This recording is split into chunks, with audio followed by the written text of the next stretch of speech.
여러분들 지난 주일날 제가 설교한 제목이나 내용이 생각이 나십니까? 일주일이나 지났는데 우리가 다음 주일은 성탄주일입니다.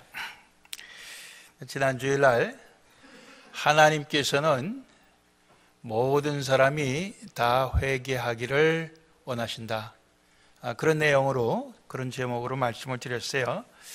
오늘 좀 그 내용을 좀 연속편을 하려고 합니다.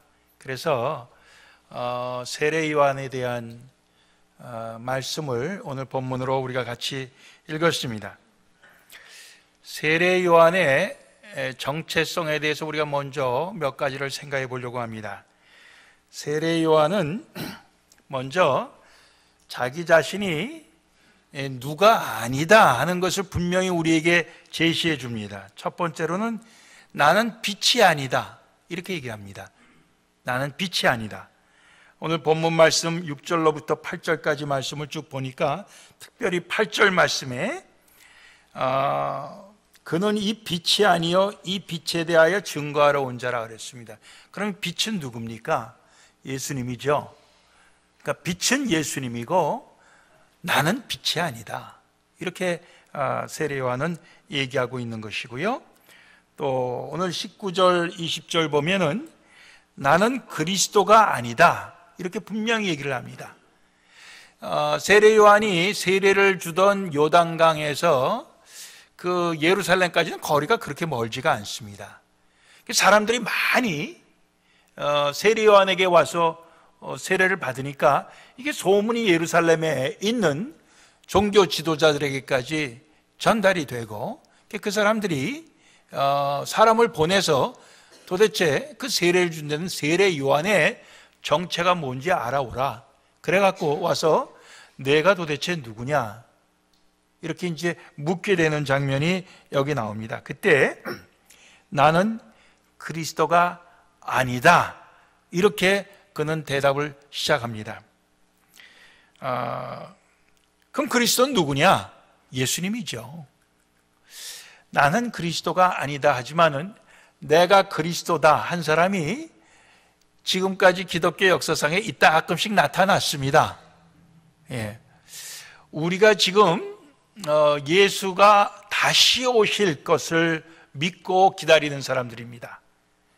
그래서 이미 예수님은 이 땅에 한번 오셨었고 이제 다시 오실 터인데 그것을 우리가 기다리면서 삽니다. 그런데 그 다시 오실 그 예수가 바로 나다, 그런 사람들이 세상에 계속 있어 왔습니다. 그런데 세례 요한은 지금 분명히 얘기하기를 나는 그리스도가 아니다, 이렇게 얘기를 합니다. 여러분들 너무도 당연한 얘기고 거기에 뭐 그런 그 대수로운 큰일이 있느냐, 거기에 무슨 의미가 있느냐, 여러분들 그렇게 생각하실지 모르지만은요, 제가 이번에 그 필리핀 김광래 목사님이 있는데 다녀오지 않았습니까? 갔더니 거기서 제일 큰 교회가 이글레시아 데 헤수스 크리스토, 그렇게 써 있는데 예수 그리스도의 교회, 그런 뜻이죠. 그렇게 크게 써 있는데 엄청 교회가 크고요, 그 옆에 또 학교도 큰 학교가 붙어 있고요, 그런 게 군데군데 있더라고요. 그래서 물어봤어요. 저렇게 큰 교회는 도대체 무슨 교회입니까? 물어봤더니 저게 100년의 역사를 가진 교회인데 아버지가 시작을 해서 그 아버지는 돌아가시고 아들이 지금 목사로 하면서 저렇게 크게 됐습니다. 근데 그 아들이 크게 된 데는 내가 바로 그리스도다, 이단이죠. 아버지 때는 이단이 아니었답니다. 근데 아들이 물려받고 이단이 된 거예요. 근데 그 이단 교회가 얼마나 커진 줄 몰라요. 그래갖고는 정치하는 사람들도 국회의원들도 저마다 다 거기에 등록을 하고 거기를 다닌답니다. 왜냐하면은 워낙 교인이 많으니까 거기에 표를 얻어야 되겠으니까. 그래갖고는요, 주차장이 모자라서 주일날 되면은 도로에 반을 막아갖고 주차장으로 쓰고 다른 쪽 도로를 그걸 갖다 교통신경들이 나와서 해갖고 그 도로 한쪽을 갖고 쓴대요. 예? 그 정도로 엄청난 세력을 갖고 있는 것을 보았습니다. 그 목사가 내가 그리스도다 그러면서 하는데 그렇게 많이 사람들이 몰려들어요. 예. 여러분들, 나는 그리스도다, 그리스도가 아닌데 그 사람도 문제가 있지만 그런 사람을 따라다니는 사람도 문제가 있는 거죠. 근데 세례 요한이 나는 그리스도가 아니다, 예수가 그리스도다, 그것을 그는 분명히 했던 사람입니다. 또 세 번째는 나는 엘리야가 아니다, 그리고 그 선지자도 아니다, 이렇게 얘기합니다.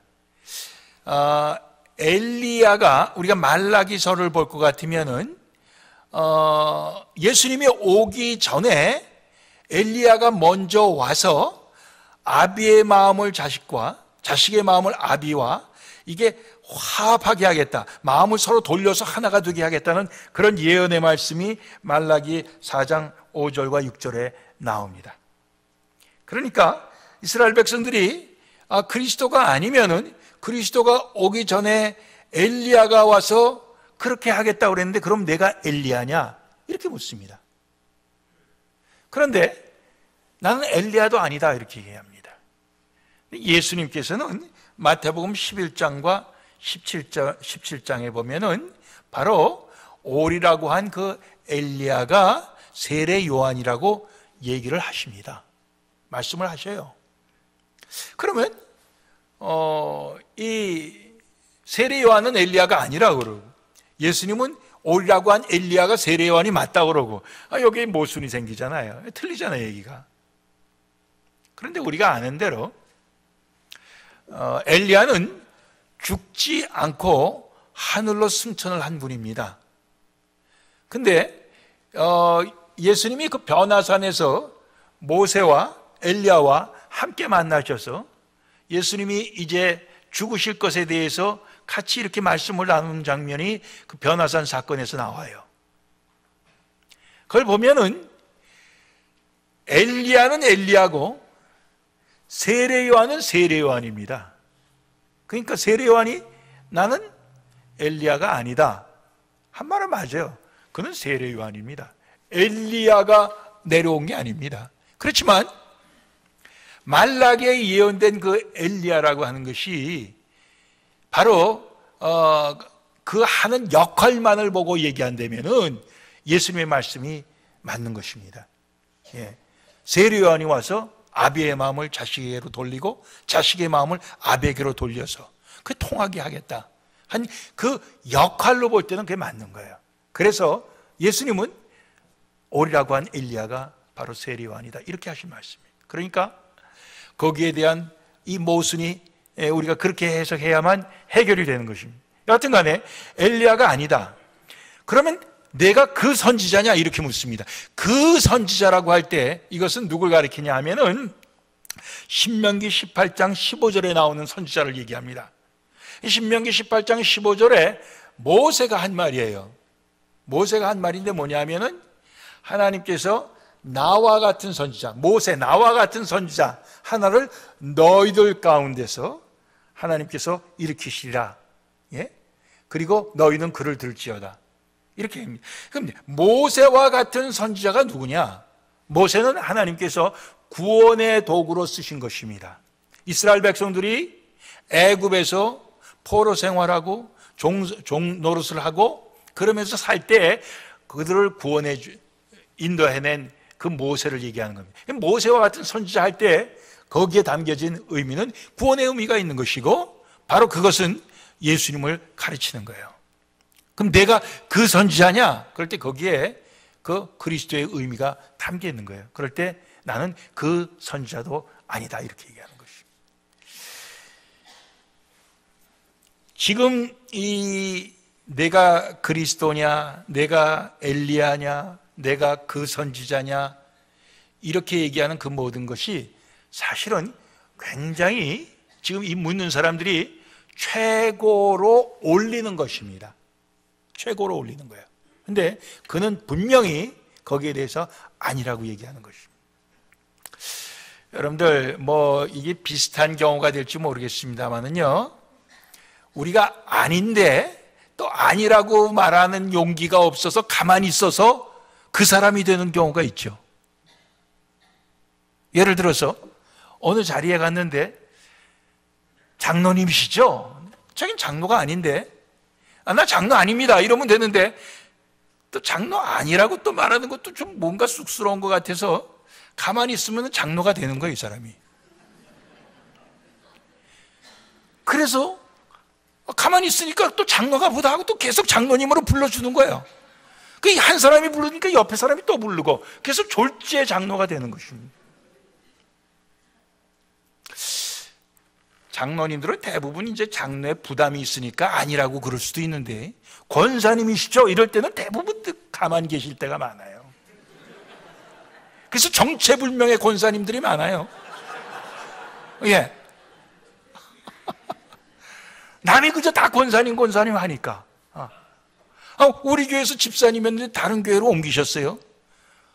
그 교회 분한테 우리 교회에서 그분 가셨죠? 그랬더니 그 권사님이요? 그러시더라고. 졸지에 교회 한 번 옮겨서 권사님이 되신 거예요. 예. 그렇게 되는 것입니다. 그런데 이 세례 요한에게 당신이 그리스도입니까? 엘리야입니까? 그 선지자입니까? 얘기할 때 세례 요한은 분명히 난 아니다. 왜? 따로 있으니까. 그분이 예수님이니까. 그는 나는 아니다 이렇게 얘기했던 것입니다. 예. 그러니까 우리가 이게 참 중요한 거거든요. 난 아니다 하고 얘기할 수 있어야 돼요. 예. 그러면 너는 너 자신을 뭐라고 하느냐? 내 정체가 뭐냐?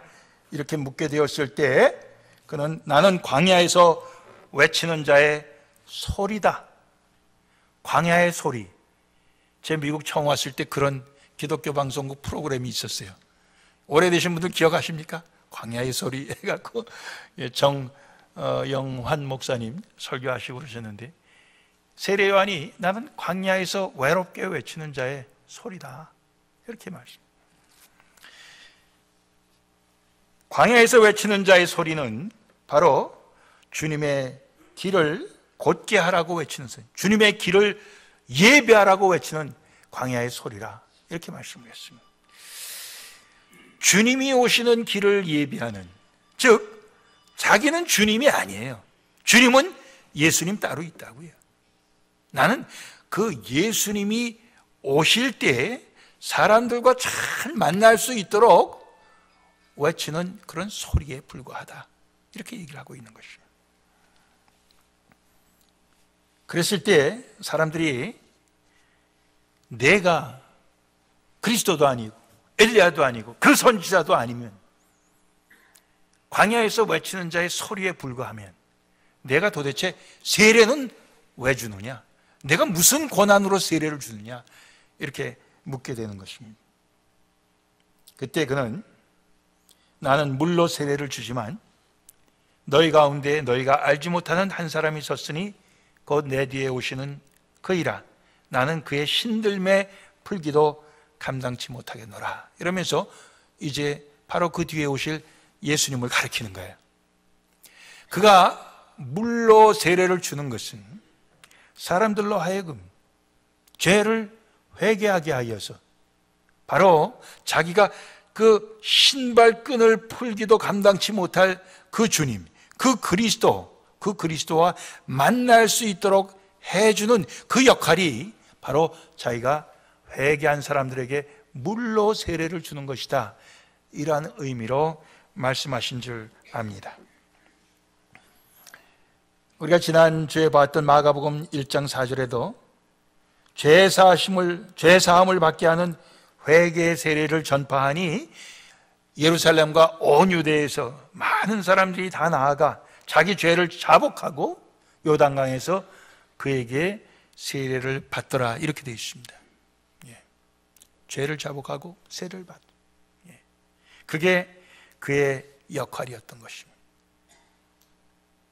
주님의 길을 예비하는 자의 소리고, 또 주님의 길을 예비하도록 사람들에게 회개케 하는 그 세례를 베푸는 그것이 그의 본분이었던 것을 그는 분명하게 얘기하고 있는 것입니다. 그래서 그는 자기가 아니다 하는 것도 분명히 얘기하고 또 기다 하는 것도 분명히 말씀을 하신 분입니다. 우리가 참 세례요한의 모습 속에서 이 세상을 살아갈 그 본을 우리가 받아야 될 줄로 압니다. 우리가 아니다 하는 건 분명히 아니다 할 수 있어.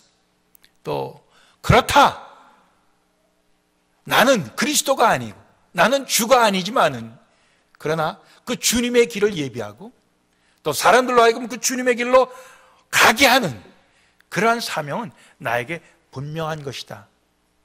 주님 다시 오시는 것을 우리가 기다리고 있는 마당에서 우리가 무엇은 그렇고 무엇은 아니다 하는 것이 우리 가운데 너무도 분명한 그런 세례요한과 같이 그 분명한 모습이 우리 가운데 있기를 원합니다. 세례요한의 정체성이라는 큰 제목, 다음 두 번째 큰 제목은 예수님에 대한 세례요한의 증언입니다. 예수님에 대한 세례요한의 증거가 오늘 1장 29절 이하를 보면 한 두 가지를 꼽을 수 있어요. 29절에는 세상 죄를 지고 가는 하나님의 어린 양이라는 증언입니다. 바로 그 다음 날 요한이 예수께서 자기에게 나오심을 보고 이렇게 외칩니다. 보라, 세상 죄를 지고 가는 하나님의 어린 양이로다. 세상 죄를 지고 가는 하나님의 어린 양이라 하는 이 말씀 속에서 우리는 첫째로는 구약의 이스라엘 백성들이 10번째 재앙, 장자등 재앙을 면하기 위해서 하나님께서 시키시는 대로 양을 가족끼리 잡아먹고 그리고 그 피는 문설주에 발랐습니다. 그래서 그들은 구원을 받았던 것입니다. 또 이사야 53장 보면은 예수님께서 고난받는 종의 모습으로 도살장으로 끌려가는 그런 그 양의 모습으로 묘사가 되면서 우리는 다 양 같아서 그릇 행하여 각기 제 길로 갔지만 여호와께서는 우리 무리의 죄악을 그에게 담당시키셨도다.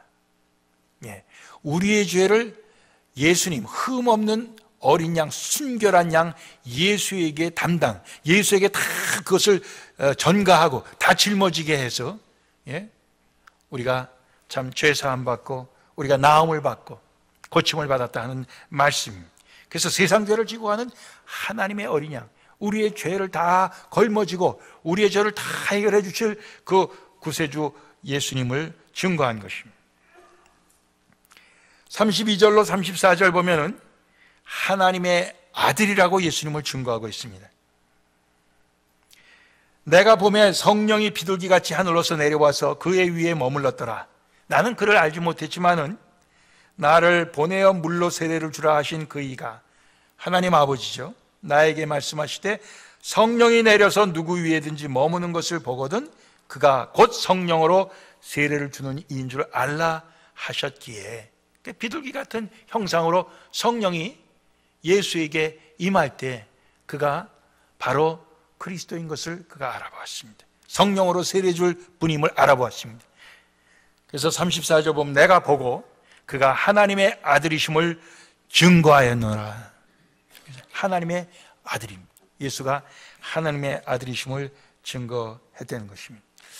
예수님에 대한 이 세례 요한의 이 증언, 이 증거가 물론 그 앞에도 예수가 그리스도요, 예수가 참빛이요, 예수가 그 선지자요, 예수가 주님이요, 이 모든 증거에도 더하여서 더불어 오늘 세상 죄를 지고 가는 하나님의 어린 양, 또 하나님의 아들, 이런 증거를 세례 요한은 한 것입니다. 근데 이런 모든 세례 요한의 그 증거가 하나도 틀리지 아니하고 그것이 다 진실하다는 그 말씀이 요한복음 10장에 나옵니다. 참된 증언, 세례 요한의 그 증거가 정말 그게 다 참되다, 그것이 다 옳다, 정확하다 하는 것이 요한복음 10장 40절 이하에 보면은 예수님께서 요단강 저편 요한이 처음으로 세례 주던 곳에 가서 거기 거하시니 많은 사람이 왔다가 이렇게 말했다고 그랬습니다.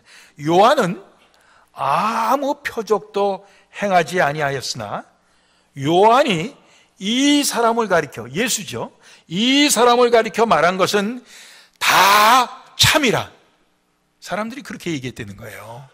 그러니까 요한이 뭐 병자를 고치거나 귀신 들린 자를 쫓아내주거나, 안진뱅이를 일으키거나, 눈먼 장님을 뜨게 하거나 어떤 표적을 한 게 하나도 없다는 거예요. 그럼에도 불구하고 그가 예수에 관해서 증거한 것은 다 참이라. 그것은 다 맞다는 겁니다. 그리하여 거기서 많은 사람이 예수를 믿으니라. 여러분들, 우리가 예수님에 대해 증거하는 말이나 예수님에 대해 증거하는 우리의 어떤 그 삶의 모습이 참이면 그걸 통해서 많은 사람들이 예수를 믿게 될 줄로 믿습니다. 그게 참이 아니기 때문에 사람들이 못 믿는 거예요. 거짓이 거기에 섞여 있기 때문에 못 믿는 거예요. 하도 속아서 못 믿는 거예요. 근데 이게 다 참이면 많은 사람이 예수를 믿게 되는 것입니다. 그렇죠? 세례 요한은 놀라운 기적은 하나도 한 게 없지만은 예수님에 대한 증거는 다 참이라고 그랬습니다. 마지막으로 예수님께 기꺼이 제자를 보내고 사람을 보내는 세례 요한의 모습을 우리는 살펴볼 수 있습니다. 요한복음 1장 35절 이하의 말씀 보면은 또 그 다음 날이 됐어요. 요한이 자기 제자 중 두 사람과 함께 섰다가 예수가 지나가심을 보고 이렇게 말했습니다. 보라, 하나님의 어린 양이로다. 두 제자에게 그렇게 얘기한 거예요. 보라, 하나님의 어린 양이로다. 근데 두 제자가 자기의 스승 세례 요한의 말을 듣고 예수를 따라갔어요.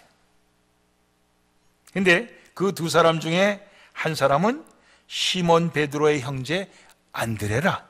한 사람의 이름은 나오고 한 사람의 이름은 나오지 않습니다. 그렇지만 많은 사람들은 그 한 사람은 이 요한복음을 기록한 사도 요한일 것이다. 자기 이름을 쓰기 뭐하니까 안 썼을 것이다. 이렇게 생각들 합니다. 그러면은 요한과 안드레라 할 때 이 두 사람은 예수님에게 있어서도 가장 사랑받는 제자였던 것입니다.